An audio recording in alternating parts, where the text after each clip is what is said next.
Ladies, gentlemen, boys and girls, children of all ages, welcome to episode 107 of Nintendo Talk. I am Bobby, the Nintendo Guru, joined by the most beautiful person on the entire planet. I didn't say that right. Let me start over.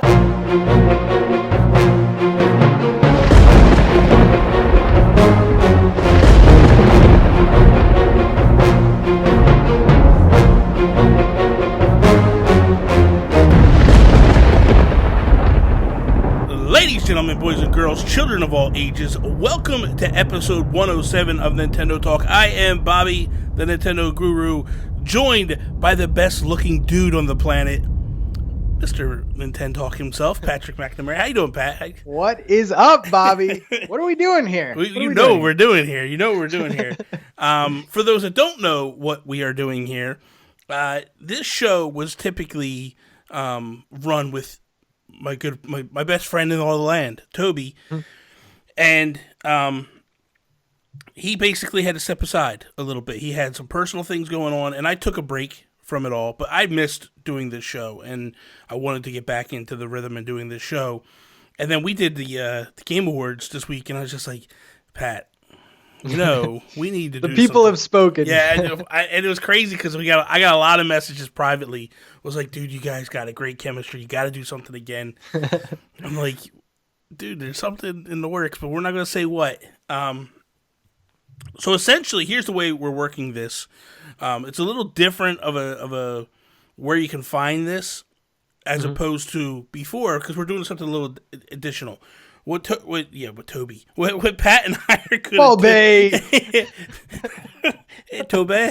What Pat and I are going to do is a little different. We're going to do 4 shows like normal, and then once a month we're going to do a live show. I'm thinking maybe Wednesday nights. I'm not 100% sure on that yet, but we'll figure that out. And then what that show will be is we'll actually have a guest on that week. And it'll be kind of like the old Nintendo Talk Lives, the way those were. And then there's going to be a breakout. There's going to be 1 or 2 breakouts of the show that'll be on Pat's YouTube channel. So if you don't have time for the whole conversation and you just want to catch like little glimpses, go over to Pat's channel, youtube.com/NintenTalk, right? That is official? Sir. Okay. I don't know if it was that R-Wing nonsense you still had back in the day. And then on Wednesdays, because that's what's different here, is the actual whole show. This show used to be on Mondays. We'd put it up on YouTube and on SoundCloud, well, wherever you can get your podcasts, over on iTunes and Google Play. That'll go up on Wednesdays now. So it'll be a little bit of a different thing. A little teaser on Mondays over on Pat's channel, and then the full conversation, all the Geek Outs and everything. Which, speaking of, Patrick, let's kick this episode off like we do each and every episode with our Geek Outs. Geek Outs, yes. So I posted this on Twitter yesterday, but Shovel Knight, Treasure Trove. It's nice. Oh my God. I was so patient, dude. They've been having some great sales on the eShop and stuff, but I was like, I need to get the physical.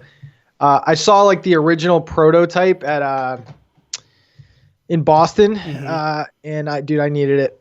And I played King of Cards like months ago. It was probably like 5-6 months ago. And dude, it's so good. It feels like DuckTales. A little bit. I'm not. Okay, so let me back it up a little bit. I waited just quite as long because I was waiting for the Amiibo. I pre-ordered the Amiibo that came out, and they just released this week as well. Yep. The King of Cards is unique. It's very different. I don't know that I'm a huge fan of it, though. I just have to... let me put it this way. I love the card game. I think the card game is really, really cool. Okay. But I'm not... It's this thing of, like, I get lost when I play that game for some reason, because I'm looking at the levels and I'm thinking, like, Shovel Knight moves. And I'm so ingrained with the Shovel Knight moves that whenever they give me another character, I just don't like. Takes a while. It does, man. It takes a little bit to learn to move, because this thing too, he has like a body check as opposed to like a sword or anything. It's a little different. You have to like chain, like, jumping on people. It's really different, but like, you look at the back of this, there's like 5 different things that come in this like one package. So like, definitely worth it. I think it's like $40 right now. That's not bad. Yeah. That's not bad. I'm going to pick it up. Myself, I am geeking out about. I just finished season 2 of the Titans over on the DC universe. Oh, okay. So good, man. If you can find it someplace else, I don't know if they ever air it anyplace else. I don't know if it's like on Apple TV or something like that. Like, but if you get the opportunity to watch the show and you are a fan of DC, man, they really, really do good. And it's not for kids. Like, it's not for little kids. Oh, okay. They're dropping F-bombs every episode. It's like real gritty and hardcore and like so good. It is.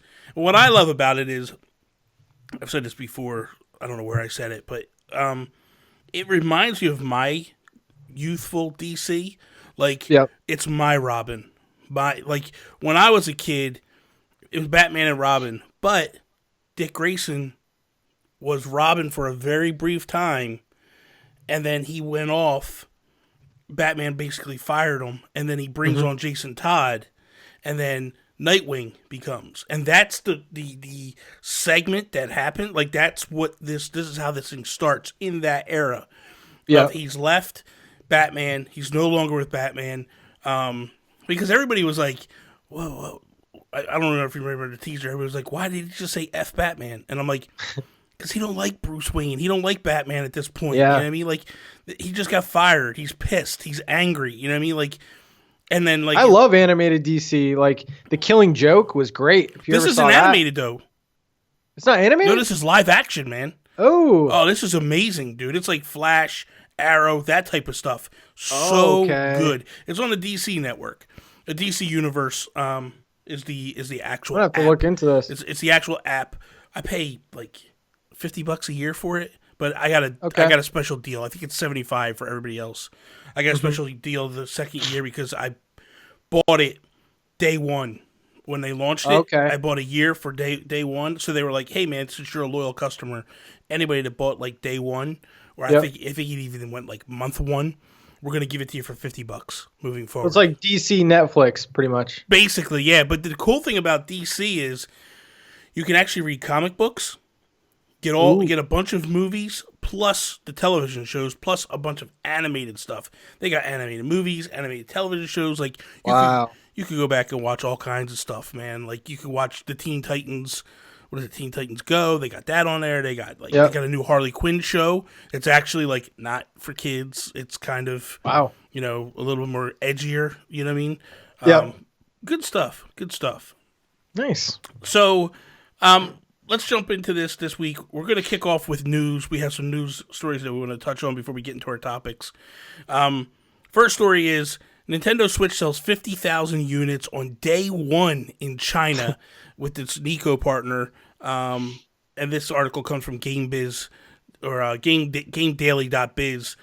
And basically, this is huge. No video game manufacturer ever does well in China. None. Sony, Xbox, everybody just falters there and dies. Nintendo has continually done well in the past, but they have such weird laws in China. One of the things is like you need approvals from the Chinese government in order to sell there. So you can't just sell there. They don't let you do like consoles. Like, you're not allowed to. This is at one time you weren't allowed to do home consoles. That's why if you look at back in the past, I think Nintendo used to sell this thing called the Q. Yeah. Basically, it was a controller that you could. It was preloaded with games. Oh. And it was during the N64 era, and it was preloaded with like, I don't know, 5 or 10 games. This right now, they've done this with one game. They've only launched with one game, and it's crazy to think that like here they are, they're coming out the gates, they're gonna put this out in China, and they only launch with New Super Mario Bros. U, right? A demo of New Super Mario Bros. U Deluxe is available in the eShop, as well as the full game. Chinese versions of Super Mario Odyssey and Mario Kart Deluxe have been approved and are due for release in the next few weeks. But they're not even out yet. Like, they don't have Odyssey. They got, like, you know, the crazy thing is They sold 50,000 units on the back of one game, right? Not Wow. even the best game. Like Yeah, it's not even a great game. And the funny thing is remember when the Switch launched in the United States? Everybody was Yep. like, "We got no games to play," and we had 12 on launch day. We have one and a demo, and it's the same game. How crazy is that, right? That is nuts. I mean, it's kind of like it's a sneaky market, man, because you never know really what it's going to do. And, everyone's kind of projecting this to be like Wii level success. Yeah. Maybe China is like the key to that, but this is insane. China, 3 years later. China could be the linchpin to really a huge growth for the Switch, because the PS4 doesn't sell anything in China. So this could be the thing that pushes Nintendo over the hump to get them moving in the right. It's not like they're moving in the right direction, but to move the company further and deeper into the right direction of where they need to be. I wonder why video games don't do well there. Is it just like the laws are that crazy? The laws are that strict. Like Yeah. it is. China is crazy with the way they handle business. It's a socialist country. So, and basically what that means is jobs are delegated by the country. It's communist. It's not even socialist. It's communist, too. Yeah. Jobs are delegated by the country. You're only allowed to have one child. That's it. You're only allowed to have, I think, one car. That's I'm why. wondering if like mobile games are popular there. Yeah, that's a big thing, but because that they can kind of get and not worry about it, but it's just the control factor. Like here you go. They just said like 2 games got approved to be, like 2 more games are approved, and they're going to slowly roll them out. You know what I mean? Like people complain about Nintendo Online here. Yeah, we're spoiled. Like you know what I mean? Like we got it kind of really good. You know what I mean? But you get one game, one wife, one house. There you go. We get one child. So you get one child. This is the crazy thing. That's why in China, the adoption rate is so high, because in China they want the names to carry on. Okay. So there's a huge thing about and it's morbid, and I don't really want to get too deep into it, but like the murdering of daughters. Yep. Because if you have a daughter, your name don't carry on or whatever. So there's a lot of girls up for adoption in China, and there's also this crazy thing where they kill the kid if it's a boy, if it's not a boy, which is great. But it's just because the government tells you're only allowed to have one kid. That's it. Yeah. Like that's our government is set up based upon that one thing, and it's so crazy to think that like even with business, that's the way it is. It's just controlled 100% behind the country. So who knows? It's gonna be interesting to look at. It will be. It will be interesting to just follow that and see what they do moving forward. Because here's a situation where Nintendo is, they're growing. They're growing very rapidly in the world, and this is a major market in the world.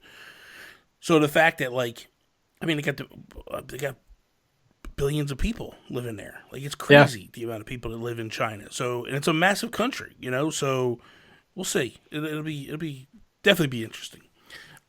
Second news topic that we have is about Reggie. So Reggie this week was at the Games Award. We all saw him there. And basically all he did was he just tweeted out to Jeff Keighley, like, can I get an invite? And they brought him in and he presented an award. But while he was there, he was asked by the Hollywood Reporter about game-changing moments in video games. And for Reggie, it's all about advancing in streaming, which is a little bit weird coming from somebody that was with Nintendo. But pretty much he says, as the technology evolves to be cloud, and as download speeds increase, what it means is you're going to be able to play any game on any device at any time. And then basically this article, we pulled the article off of NintendoLife.com.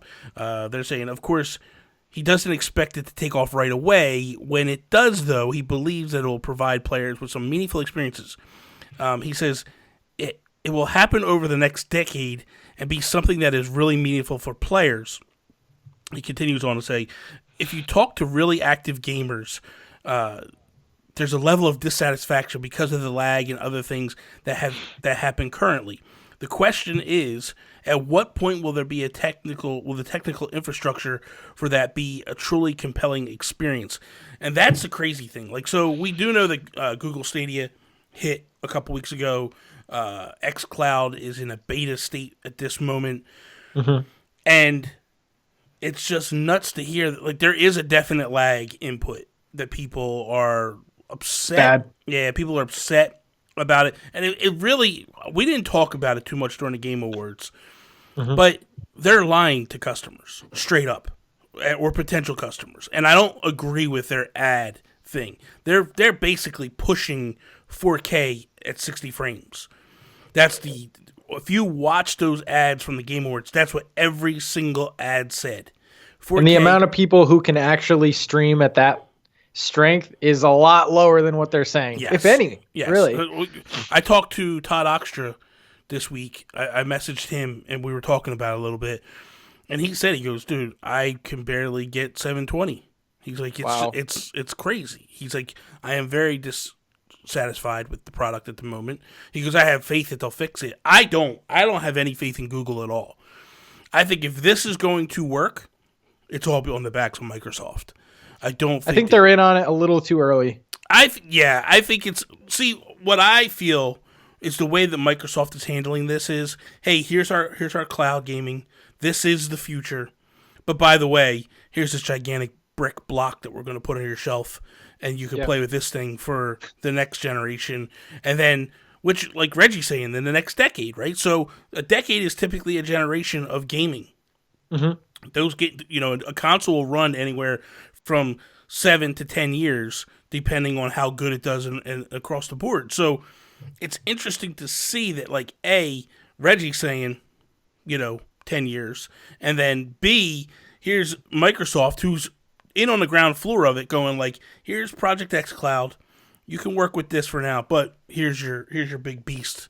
This is going to get you keep going. And Google's saying, yeah, it's possible now, but it's not. Really not. It's not, and it's, I don't know. I feel like it's really false advertising when you get down to it. Like, of course, there's some people that can do it, but what's that number need to be in order for them to be able to advertise that? One person?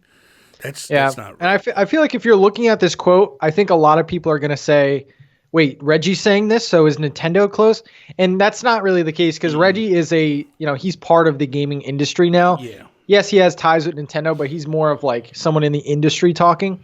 And I do agree with him that maybe in the next 10 years, this will be the norm. But right now, man, it is rough. We're going to look back and be like, we could only stream like 720.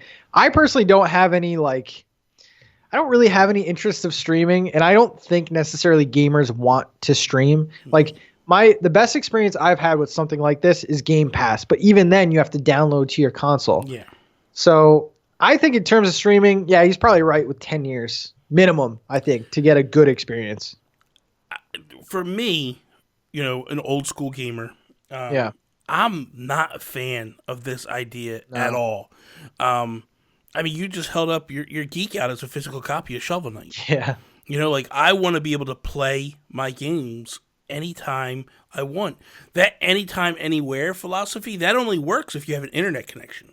Yep. And I don't want to be dependent upon the internet.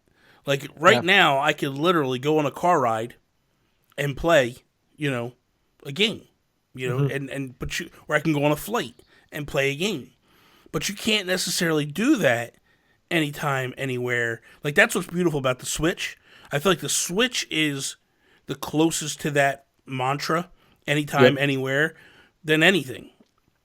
But like with what Xbox is doing, I get it, I understand it, you know what I mean? Like, but I just am not a fan of it. Yeah. You know what I mean? It's inevitable. It's going to take a hard sell from me, honestly. Yeah. And we're already seeing consoles looking like PCs. Like, this is going to happen. Yeah. It's just like the technology has to catch up. And as I say that, I mean, I bought this on Black Friday. I bought the 1 terabyte, as micro SD card because of digital games. But that's different. Like, I own the game. Like, it's still mine, Like, in that particular philosophy of, like, let's just throw a hypothetical out there, right? So what if I'm a huge fan of Kirby, right? And I want to play Kirby today. But Nintendo just went and said, like, end of the month, that game's coming off our list. Yeah. And you can't play it no more. And it's like, wait a minute, man, I really love this game. I can't play it anymore. So until they fix that, I don't feel like this works at all. It's a scary situation, man, because like months ago we had DuckTales getting removed from the DuckTales remastered, getting removed from all the services. Yeah. And that's going to happen. And I feel like more homebrews are going to become more popular. And it's just, I don't know, the future of gaming, man, it's a little scary. It is. In terms of preservation. And when you say that homebrew, you know what I mean? Like, I'm not a fan of pirating games. I don't like that at all. I don't want to do that. I want to give the developer money where I can. Yeah. But when they take stuff away from you, it just makes you go like, oh, is it? Because essentially, the reason why DuckTales is being pulled off is because of a licensing agreement with Disney that Capcom had, and that agreement's coming to an end. And it's like, that's where it's even scary going digital all the time. Yeah. Like, I have that game on my Wii U, digitally saved. But let's just say, hypothetically, right, that game's not downloaded to my console, right? It's on my external hard drive, and my external hard drive takes a crap. Now I lose all those games. But I can't go back and re-download the game because it's pulled off the eShop. So it is one of these things that, like, even though I have this SD card, I take a risk. You know what I mean? Like, it's a risk that, like, 10, 15 years from now, I can't play these games. But then, like, here I am playing games 30 years ago if I want to, just by hooking up my NES. Yeah. And it's nuts. You know what I mean? Like, how is it that 30 years ago, they had a system that was going to last forever? And now, as we move forward in modern technology, we have a system that you're lucky you could maybe get 10 years out of something, and you might never be able to play it again. Like, my brother, it's crazy. My brother just sent me a picture, right? Or sent me a video. He lives in North Carolina now, and he went to his fiance's house. Her parents' house, and they pulled out this. I don't know if you've ever seen this thing. It's called a Vectrix. Okay. It looks like a little arcade cabinet, right? Yep. But it's black and white. It comes with a controller that plugs into the thing, and it has games that you enter in the side slot. This thing's like 35, almost 40 years old. And here's a video he showed me him and her playing it, and I'm like, the Switch will never have that story. The Switch will never have that story. You know what I mean? Like, there's some physical copies, but like, okay, maybe it won't it'll have that story. But what I mean is, like, but will it? 40 years from now, what if a game that you want to play, you can't play because you don't have the patch to update it? Exactly. Like, there's a lot of day one patches that literally fix games or make games playable. Yeah. You talk about preservation, like, are you going to be able to play anything in the like, there's some games you could just pop in and play no problem, but there's a lot of day one updates that fix like major bugs and crashes. So I mean, if you turn around, right, and you go buy, you know, I don't know, you go buy Super Mario Odyssey. Not even that. Let's do Breath of the Wild, right? So let's do Breath of the Wild because we know that has a major patch to it. Yep. But you can't contact the internet. You can't do anything, and you never owned that game before, right? But yet you bought the system, and you're like, oh, you know what? I'm going to buy this game too. And you buy the game, you're like, it don't work. Like, it's not going to work. And that's just weird to think that you could actually have a physical game that might not work because of a day one patch. It's crazy. There's a lot of games that do it too. Oh, I know. Especially third parties. Third parties are notorious for it. What was it? Joey Splats was just complaining the other day that he preloaded Halo Reach. I think it took him like 3 to 4 hours to preload it, whatever. He goes to fire it up, and there's a day one patch. Oh, my God. And he's like, why did I pre-download this thing if there's a patch? Like, this is stupid. You know, and that's something that happens. You know what I mean? Like, that's something that, like, it's one thing that I love about Nintendo because it's rare that they do it, but they still do it occasionally. It's there on occasion. Wow. That whole thing about the Breath of the Wild thing, that's like eye-opening right there. It is. Because the thing of it is, you remember, when we first played that game, there was no patch day one, right? and you played it. And when you went into tall grass areas or you went into the woods, the plateau was a disaster. Yeah, it was. Let's not get crazy. Not disaster. But there was a lot of slowdown anytime you got into heavily grassed areas, right? Mm-hmm. And then they found out that it was because of the Wi-Fi. They throw an update to it, they patch it, and that all went away. And occasionally when you go into the Lost Woods, it gets a little hectic. But for the most part, it's pretty seamless through. But imagine if you couldn't, like, you'd have slowdown all the time in that game, you know? And it's like, really? And then these younger kids are going to be like, why did these guys like Breath of the Wild so much? Well, there's people today that say that, so it's a difference. Okay, well, you know what? We're kind of in the console thing, so let's do your topic first. Okay. Good. Yeah, so I wanted to bring this up. We talked about this before, but as the new console generations, kind of creep in, we have Xbox showing their fridge off. I wanted to ask Bobby, going forward, and we've talked about this before, but I think my opinion has personally changed. Going ahead, does Nintendo stick with the hybrid console market? And the reason I say this is because is Nintendo really going to compete with like PC level consoles? Do they stick with the hybrid gimmick, which, I mean, I don't really consider a gimmick. It's a great way to play. Or do they go console, like powerful console, and then back to handheld? So I don't know. I wanted to ask you because like one seems like kind of like a step back, breaking up the console handheld thing. And then, Nintendo's, they tried the two at the time. They've always had two. But then like the Wii U generation, there was a problem with getting games out. And there was like months and months of not having games. And I feel like they were either focused on one or the other. So my question to you is hybrid game consoles. We're going to see another one, or what do you think? Man, it's a little touchy. It's a little weird. So, okay, let's be honest. Nintendo is crazy enough to go, we're going to do two consoles next generation.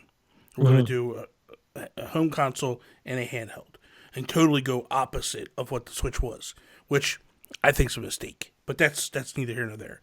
I think that Nintendo, my personal opinion is, I feel like Nintendo is going to be slow to the cloud gaming service. Even though Reggie's coming out and going like, hey man, this is the future, I think that Reggie believed a lot of things that necessarily didn't get put into the mix. But because Reggie was answered to Japan. And Reggie sees it, yes. Doug Bowser hasn't come out and made those comments at all. And I think that's the true tell of where Nintendo is going to be. I think Nintendo, like HD, is going to be slow to the cloud gaming service. Yeah. Like HD, like the internet itself, Nintendo is going to be very slow. That's going to piss people off, me even saying that. But I think that's really going to be the fact. And I think that what's going to happen is they're going to stick with this. And I'm already of the mindset that we got probably 20 years of the Switch as it is. Okay. And I feel like this is just the first iteration of Nintendo's hybrid console selection. I think that we will get, I don't know that they'll do a Switch 2, a Switch 3, a Switch 4. I think they'll do Switch Plus, new Switch, new Switch, like all those crazy names that we got with the 3DS, I think will get attached to this thing. And I think that we will easily look at, I think if you look at what they did with the DS family, that's what is going to happen with the Switch. Now, in terms of, well, how can they keep up? It's real simple. The manufacturer of the chipset for this, NVIDIA, does remarkable things. I played The Witcher 3 on Switch, right? I'm having a fantastic time with it. I don't notice the flaws that people are pointing out. A, because I never played The Witcher before. So I don't know graphically that it doesn't hold up to the other versions. It looks good to me. It plays good to me. I don't feel any slowdown. I don't feel any lag. I don't feel any issues right now playing that. I mean, I played it on stream, so if you don't believe me, go watch the stream. So I feel like with that, with what NVIDIA can do, I feel like Nintendo's in a good position with that partnership. And I don't feel like... And by the way, they're behind the chipset with this Switch that we have. Like, as they launched that Switch, NVIDIA had a more powerful chipset, but Nintendo didn't buy that one. To keep costs down, they stayed a generation behind, or whatever, a chipset behind. So I think that Nintendo is okay for a really long time with this. I feel like when the Pro, or whatever, not the Pro, when the PS5 and now the Xbox Series X, that's a weird name to say, but when that comes out, when those come out, I think Nintendo needs to give us that Pro Switch, because they need to close that gap.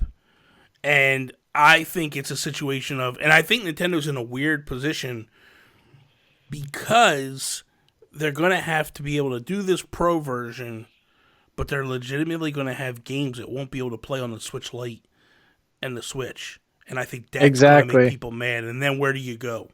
You're in trouble. Yeah. But I think that they, it's weird, but I think they're in a situation where they can. Because on one hand, I mean, I've even told you, like, I'm scared for the future of third-party games. But then you have a company like Sony coming out and saying, oh yeah, the show's going to run on the Switch, or Doom Eternal's going to run on the Switch. So, like, maybe we're overreating on the Switch's power, because, like, the show is a demanding game. Like, that looks really good. And then, of course, Doom Eternal. But it's going to be interesting to see, like, if they say, okay, let's go back to handheld gaming, or if Nintendo just evolves into, we can't compete with the other two companies, let's be a handheld company again. But then you have, like, the whole streaming thing, which is like streamers, not streaming. So they want that exposure too. So I don't know. And then when you talk about games not working on systems, then that's really when it gets dicey. I think, like, if we're talking after the Switch, I don't know. Maybe they break it up again. It's hard to say because like I said, I don't feel like this thing's going to end anytime soon. Yeah. I think this is the hardest hurdle Nintendo has with this Switch right now. The current position they are in right this second, this is probably the most difficult position Nintendo is in terms of, do we move on and make a totally new console, or do we hunker down? Part of their problem was that when they ended the Wii U the way they did, they kind of ended the Wii U mid-generation. Yeah. And if you remember, for those that don't know, the Wii U launched the same time, like a year before the Xbox One and the PS4. So it's technically that generation. And then they realized they weren't going to get the ship fixed, so we got to cut it off, and we're going to move forward. They announced the NX at the time, and then they moved into the Switch. And the Switch has done a really remarkable job, in my opinion, of not just doing PS3 and Xbox 360 games really well, actually doing what nobody expected. If you can't, there is zero podcasts out there. There is not anybody on YouTube, anybody in the world that is going to sit here now and tell me that when they announced the Switch that you thought that they would be doing PS4 and Xbox One games on the Switch. No one believed it. They figured, okay, we'll get close. It'll be way off. But, like, for me, I feel like they're pretty close on some games. And these are handheld games. Like, I'm playing Skyrim handheld, like, perfectly fine. It looks great. And now Skyrim's a very old game, but if you look at a game like 2K, the 2K basketball games, they run. There's not much of a difference. There's not much of a difference in those. No. I mean, you have, because I think also there's a big thing of it depending upon the developer. When you look at a company like Bethesda, when you look at a company like 2K, you look at CD Projekt Red, like, they're basically doing what has to be done to get that to run really good on the Switch. Where these other developers, when you look at EA and all, they're just they're cutting corners to get the game on the console. They could care less how it looks and plays and all that stuff. So it is very interesting to me to see what the future holds. Yep. I just don't know. It's so tricky because Nintendo has so many things on the plate. Because here's the other thing, too. If Nintendo does go cloud gaming, that's a tablet. Mm-hmm. So, all you have to do is introduce a Switch that's...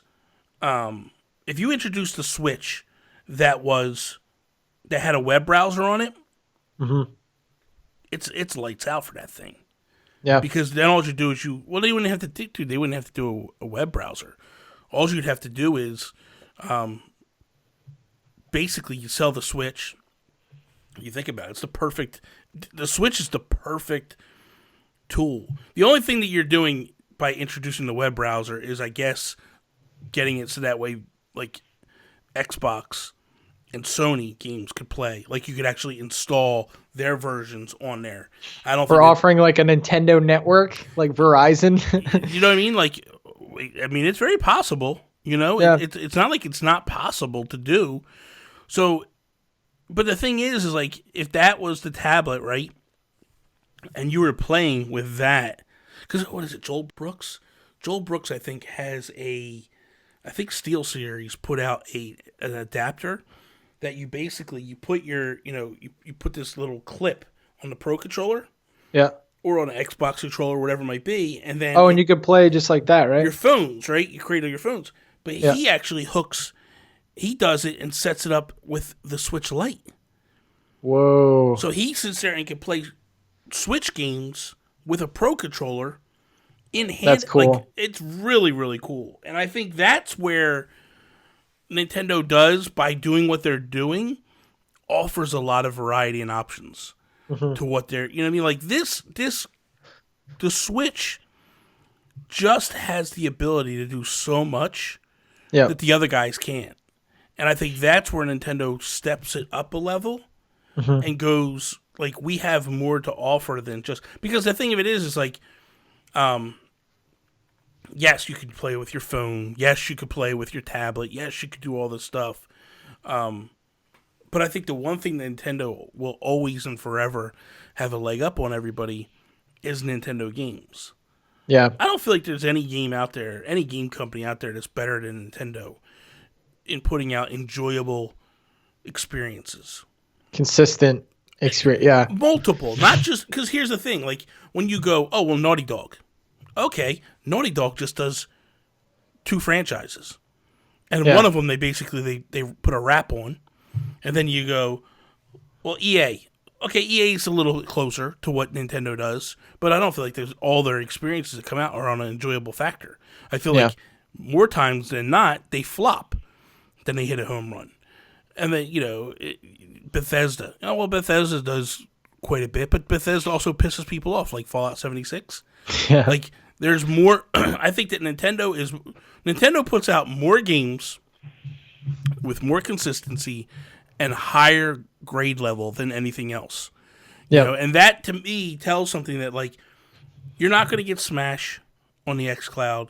You're not going to get Mario Kart on the xCloud. You're not going to get Splatoon or Mario or Zelda or any of these games that we all love. So that's where Nintendo has the leg up. And I think they're okay for quite a bit of time. Yeah. I really do. It's going to be tough. Like, I remember going from the Wii U to the Switch, I was like, man, I really miss the double screens. I think going from the Switch to the next thing, if it doesn't have the portability, that's going to be rough. I'm not going to like that. Okay, so my topic for this week is, what are you hoping Nintendo announces in 2020? I mean, this is all just, we're not being realistic with I would like it to be somewhat realistic. I don't want you to be like, hey, I want, Metroid Prime 550, whatever. You know what I mean? Like legitimately, like, what are you hoping comes from Nintendo this year? Yeah. Well, I mean, we have that heavy hitter in the beginning of the year with Animal Crossing. Mm-hmm. Realistically, I would like something before that. Animal Crossing's April or March? No, March. So yeah, something maybe February. Maybe you could sneak in like a port or something. Super Mario 3D World would be... We are getting Tokyo Mirage Sessions. Okay. That's coming in January. That's not bad, yeah. And you might go like, well, it's a meaty RPG. Yep. It's a really good RPG. Especially Persona's becoming so big. That's like the closest. It's the closest to a Persona game without being titled Persona, made by the same studio, same developers, all that stuff. Yeah. The difference is, when I was talking to Sean, in Persona you have these personas. Yeah. And in this one, you basically have these images that come up, but the personas are basically like you're summoning, you're summoning demons and dragons to fight for you. In this, you summon old Fire Emblem characters to come fight for you. Oh. So it's actually really cool how they handle it. You know what I mean? It's pretty cool. Yeah, it's different. It's so basically you're playing the game in the Persona type world. Mm-hmm. And then, and I forget what they call it. I can't remember, but it's very similar to Persona for the musical side of it. And then what you do is, when you're fighting, you could summon these demons and stuff to help you, but the demons are actually old Fire Emblem characters. Yeah, it's really definitely cool. has a bigger following. Well, as big as it can be for the Wii U, but I think for me, mostly just filling out the first half of the year, because they've been having, I think, problems with that. Like this past year, really the really like meat of the games started in August. So from like August till now, it's just been like a whirlwind of like releases, and like I've missed a few because of that. So I think if they can kind of space out the first half of the year, and then we talk about the end of the year, we really don't know much. Like Breath of the Wild 2 is kind of up in the air whether or not that'll come out. My feeling on that is either holiday or like March 2021. I think that's kind of like a good. Then we have Xenoblade Chronicles X remake. So there's a lot of like room for games. Yeah. I'm hoping one of the bigger games besides Breath of the Wild gets a sequel or gets like the next game for it. We've mentioned Mario Kart before. Splatoon would be like giant. Yeah. I think Splatoon. You have Splatoon and Animal Crossing. I don't need anything else. That's it. It's the whole year. I think. So for me, the first thing I want is I want them to announce a special edition console for Animal Crossing. In my heart, I want an actual full-on Switch. I want the dock. I want anything. I don't think that's going to happen at all. I think it's going to be a Switch Lite.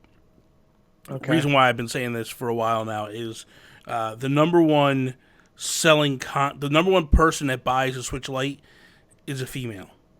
Mm-hmm. That being said, Animal Crossing is developed by an almost all-female studio, and it's very female-centric. So I feel like they're going to cater more towards women in this particular aspect, which rightfully they should. You got to go where your money is. Yeah. If they don't give me a full-on, like a big Switch, then I want a Pro Controller, a special edition Pro Controller.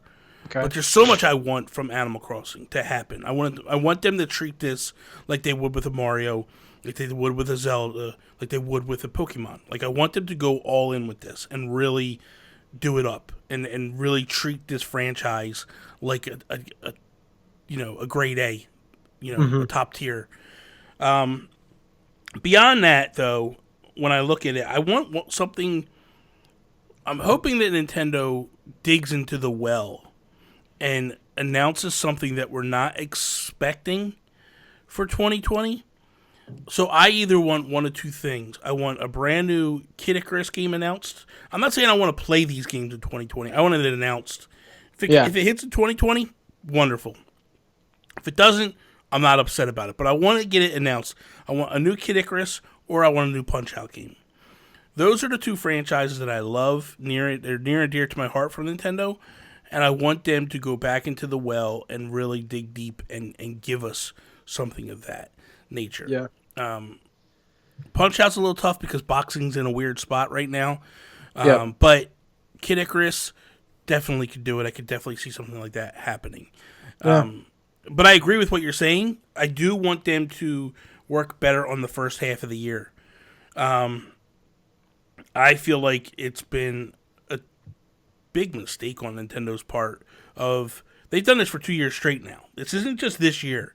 They did it the year before. The difference was the year before they really had nothing to fill out the back half of the year. This year they got hit with a deluge of games, not just from them but from third parties. Mm-hmm. So I think the first part of the year is a little tough because I think they look at people are like a little hungover from the Christmas holiday. Yeah. So people aren't really willing to go spend a lot of money in January, February. That's part one. So March is typically when I think they like to try to kick things off and get the ball rolling. But in the past 2 years, it's been March, and then it doesn't feel like until we get to June that we start to. I mean, we get games. Don't get me wrong. I know there's people out there screaming, like, "Oh, we got this, so we got this." Stop. You know what I'm talking Nintendo about. games. No, I want good Nintendo games. And that's the thing too, because the games that have been released early in the year have been games like Kirby and Yoshi, where it's like not everyone likes that. So I think personally, there's been a giant gap, and then you get like, overwhelmed later half of the year, which hurts you because you miss out on some releases. Yeah. And I don't know if they're just intending you to use the next year to play them, but yeah, I think the pacing is the biggest thing. I mean, me personally, I would love a Star Fox. If we're going on like wish list stuff, that's kind of what I want. I want. Yeah. I'm not saying we have to play these games in 2020. Yeah. But I would like to hear them announced at least. Yeah. I'm interested for the next Star Fox because I think kind of like Ubisoft kind of like humbled Nintendo a little bit. Like, look how great our Star Fox game was. Like, and I think Nintendo's going to go big. I mean, if they're going to make a game anytime soon, I would like to see Nintendo's version because I think they're going to take a little bit from what they did. I would have, honestly, if it was me, I would have gone to Ubisoft and just been like, you have the keys to the kingdom. Go make us a Star Fox game. Yeah. Like, they proved that they could do it. You know what I mean? Speaking of Ubisoft, I would love a Mario Rabbids 2 in 2020. Mm-hmm. Like, they're notorious for quick turnarounds on games. I'm surprised they haven't. I'm surprised we didn't get it last year, if I'm being honest. So I think that we might possibly get that. Something else that I want. The game I want that, like, I want to play in 2020 is Splatoon 3. I really do too. Like, I feel like it's such a mistake on Nintendo's part to just stop delivering content to that game. The momentum that game has lost, it's really bad. Yeah, I mean, you go on now and you jump into lobbies and you sit, and you never used to sit. Like, for 2 years, you did not sit. There's no reason in the world that we're sitting in year 3 to try to get, and it just gets to the point where I'm just like, there's no reason for me to go back and play. I have all the gear. You know what I mean? There's a few things that I could do. I could play the single-player campaign. I still got to do the Octopath, whatever it is, or not the Octopath, the Octo whatever expansion. Oh, the expansion, yeah. I got to finish it. I played some of it, but it's just, to me, that game's tried and true beautiful thing is in the multiplayer aspect of it. The single player is fine, but it's just not where it needs to be, in my estimation. I feel like they need to add some kind of like a mode that like appeals to the esports, because it is an esports game, mm-hmm. but I feel like they need a mode. I don't know what it would be. Not 100 people drop into a map, but I think they definitely need some kind of a mode that like could become like an esports game, and then they need to really support that game besides Splatfest, because we were talking in the live stream the other day, and people are like, yeah, the Splatfests are fine. They're, they get a little bit of excitement for that day, but like you need something more. How cool would it be? Seriously, we don't need 100 people dropped in. You're right. No. But how cool would it be if we got Nintendo's version of a Battle Royale? And essentially what that Battle Royale is team modes. Mm-hmm. And you do 4v4. You have 4-player squads, right? And what if they did something where you're playing and kind of like a dodgeball effect? So if you and I are on a team, and let's just say it's me, you, Joe after work, and Sean, right? And we're playing, and Sean dies. He's out. He's put into a quasi penalty box, right? Yeah. And then we happen to eliminate a team, or one team gets eliminated. Boom, boom, boom. That allows one of your players back into the match, right?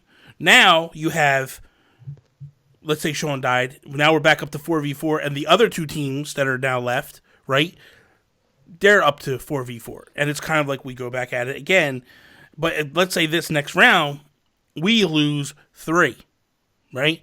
3 people are in the penalty box. And then the other two teams, one of those teams gets wiped out. One player now comes back in. Yeah.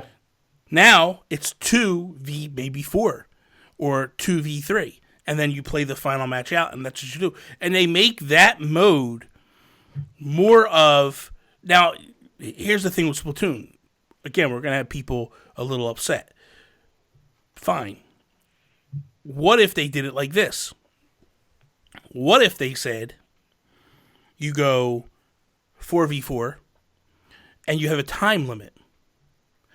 And in that time limit, whatever team has the most map, the least amount of map painted is eliminated. Then we go 3v3, and whoever has the least amount of paint, boom, they're eliminated. Then it's 2v2. And they need to do something, because I hate for that. I hate seeing the game decline. Yeah. I mean, not that it's like, it's still great. People still play it, but it's like, that's a major multiplayer game for Nintendo. And that's like the only multiplayer game that I see from them that has esports / streamer potential. Yeah. So I think they need to add some kind of mode in there. We talked about the crazy idea of making it a free game, but I don't think Nintendo's... I don't think Nintendo would do that. No. But I think I think that if I'm Nintendo, I would definitely borrow heavily off of what Epic did. Nintendo's not the company that can... See, Epic is a company that... I mean, let's be honest. They totally lucked into the whole Fortnite thing. The Fortnite was dead. That game, Save the World mode was done. And within, 2-3 weeks of PUBG coming out, they basically spun and threw their own battle royale out there and and it just exploded. And, they basically took all the good stuff from PUBG and threw it in there and was like, okay, here we go. And then anytime another battle royale game comes out, they look at it and go, oh, I like this idea, this idea, this idea. We're going to bring, ping. You know what I mean? Remember, when Apex first came out, everybody was raving about how great pinging was. Within 2 weeks, Fortnite had pinging. And it was done, over. We recognize it's a good idea. We're going to bring it over to our game. And it's, so it people leave, and then they come right back. And it's so different. I mean, you look at the Kirby Clash Royale, whatever they released, that free little game. If they released one game mode, a free-to-play, you have to have online, Splatoon, I think that would be giant. I think that would be, crazy. I think what you said during the Game Awards was perfect. And that was, you give it to them for free, and if you have Nintendo Online, it's a free game. Yeah. And that's it. Lights out. Game over. That's how you get people in. And it does twofold. It gets people to buy Nintendo Online, and then you do the other stuff that we were talking about. You do your regular gear. Okay, so there's probably people that didn't listen to the Game Awards, and they're like, what the hell did you guys talk about? So Pat basically said, hey, man, they should bring Splatoon 3 out for free, and if you have Nintendo Online, you get it for free. I'm on board with that. I agree with that. I think that's a great idea. And then what I was saying was, the way to handle it is, your normal Splatoon gear is free. All your stuff that you normally got was free. And then what I would do as Nintendo is, I would turn around and go, you could buy this Mario outfit for $5 or whatever. Yep. And every couple of days, update that store. Have a special store that's just off to the side. Here's your Pokemon Sword and Shield hat. Yeah, or whatever. Dude, it's so, oh my God. And you could essentially just put a drip line of money coming in the whole time as Nintendo. So essentially you're not giving it away for free. You're making money. But it's just a different revenue feed that's coming in. And I'll tell you right now, if they even did stuff where they were just if you looked at, I know that you've seen them before, but some artwork of some cool looking, Link as a Squid Kid, Like, if you could buy that gear, oh my God, dude, people would flip out. And people would buy that character. I would even go, as crazy as it sounds, I would even go as to sell weapons. But what I would do is, the caveat to that is, you're buying a weapon skin. So, let's say you wanted Link's bow and arrow, right? Well, you could buy the bow and arrow. But essentially, all it is a skin that you're going to actually gear up and get like the sniper rifles. Yep. You know what I mean? It's a different thing. Or like Samus's arm cannon, or like, dude, there's so much potential. Free to play Splatoon, guaranteed be like 10 million the first week. Without downloads. a doubt, man. And people would play it all the time. That's the thing. Like, you look at what I would love to know Fortnite's concurrent players. Yep. I don't know if you played. Did you do the event for Star Wars at all? No, okay. I didn't. So I went and I played. I did do the event. If you missed it and you want to check it out, I do have it up on my YouTube channel. The whole event in its entirety is up there. But that said, let's say hypothetically, or it wasn't even hypothetically, like, the bots were put into Fortnite, I think, to round out the lobbies, to make sure that, like, every game had 100 players, right? I can honestly tell you that just by looking at the thank yous were way up in the matches I played pre-Star Wars. And even during the Star Wars event. Like, the thank yous were up, and you could tell a bot a mile away. Yeah. They're just running aimlessly around in circles or doing stupid stuff. They can kill you, absolutely, but they're not the best, obviously. Dude, I was playing matches pre-Star Wars event, and man, there were so little bots in the games. Like, it raised the ramp. So, I'm not to say, like, I'm not sure the concurrent amount of players that play Fortnite, but man, Nintendo could definitely, like, if you think about it, right, in the aspect of, what's Fortnite, Fortnite's almost a 3-year-old game, right? It is a 3-year-old game. 2017, I think. Yeah, so if you look at it in those terms of, hey man, we're going to put this game out, and we need a 3-year life cycle on it. Well, Splatoon could do free for 3 years, and you got it. It's ultimately, we only got 2 years of Splatoon 2. So, you could run it until you see the numbers dipping. Yep. And then you could just be like, okay, we're going to give you another 6 months, and then you're done. And then they could revamp and fix things. And then, but I just think buy out some Twitch exposure for, like, you know, people like Misclick and stuff like that. I'm telling you, man, it'd be huge. free to play Splatoon if they were smart. Real quick before we shut this down for today, the one other game that I just want to see this game announced, Mario Kart 9. Where are you on that boat? Because it's really tricky. Before you answer, let me just say this: it's really tricky because it's the number one selling game on the Switch. But it is a really old game at this point. Exactly.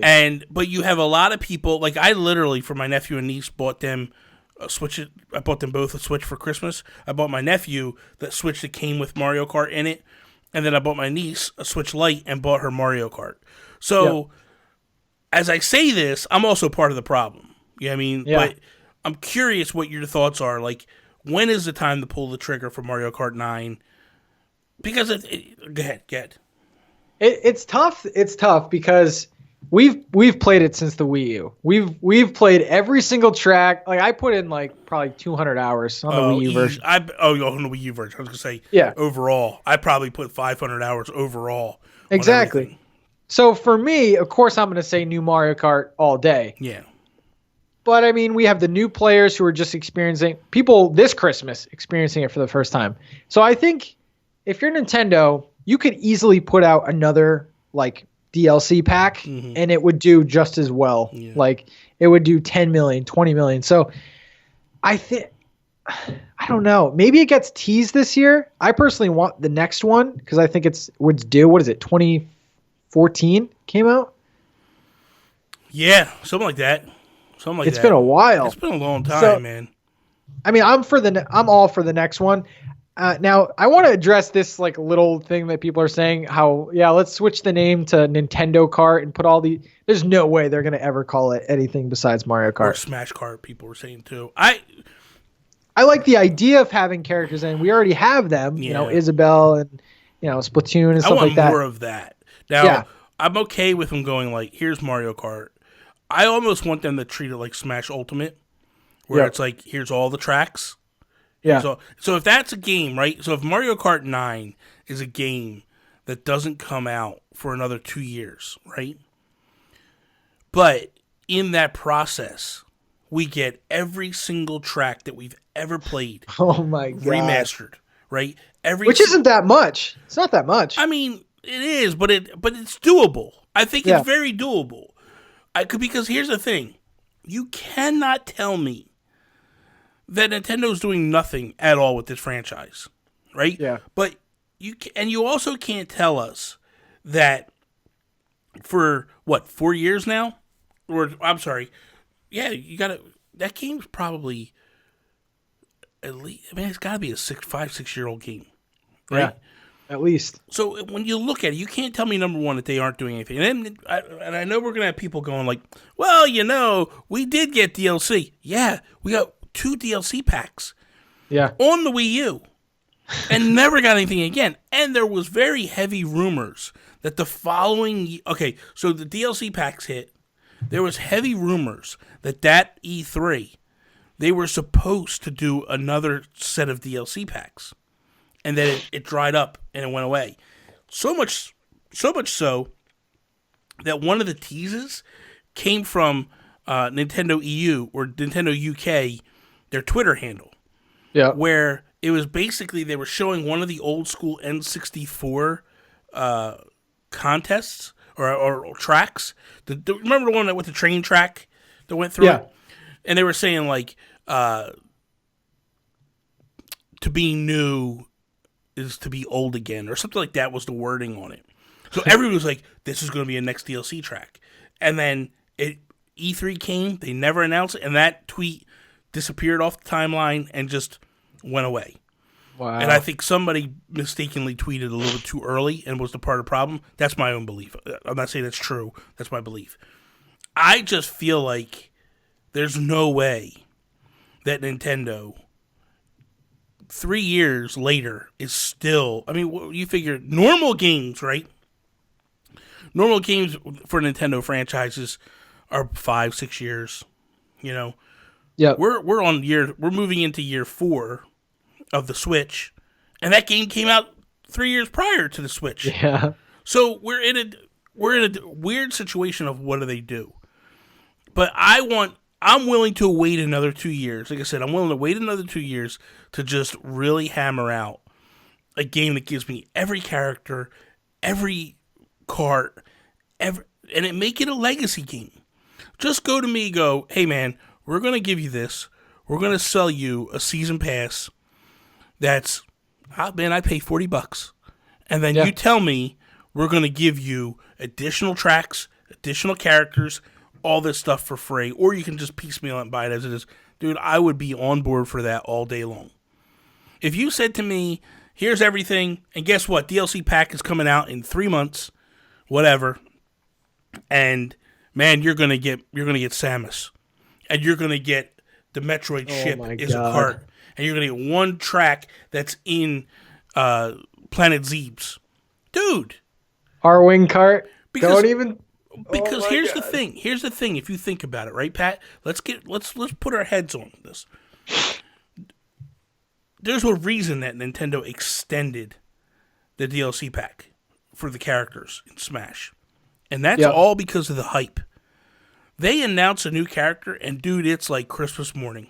Yeah. They're trending on Twitter. People are losing their mind. They've created these events around announcing a Smash character DLC. Dude, if they could do that, and they can with Mario Kart. Mario Kart is the #1 selling game on the Switch right now. Yeah.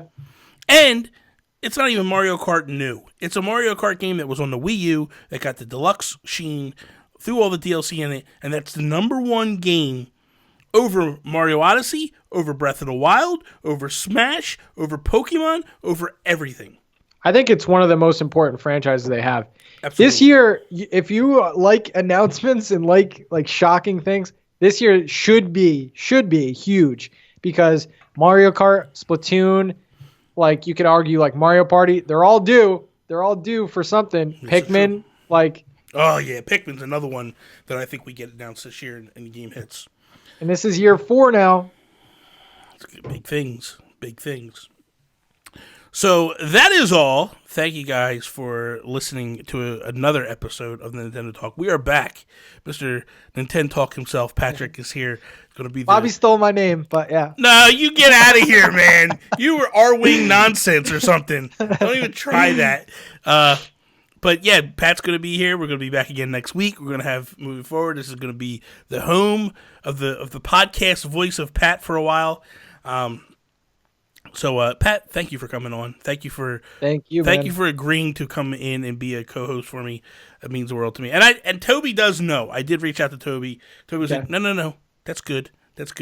So, but check out everything that Pat's doing. Check him out over on Twitter at NintenTalk. Also, YouTube.com/NintenTalk. Remember, Mondays you get a breakout.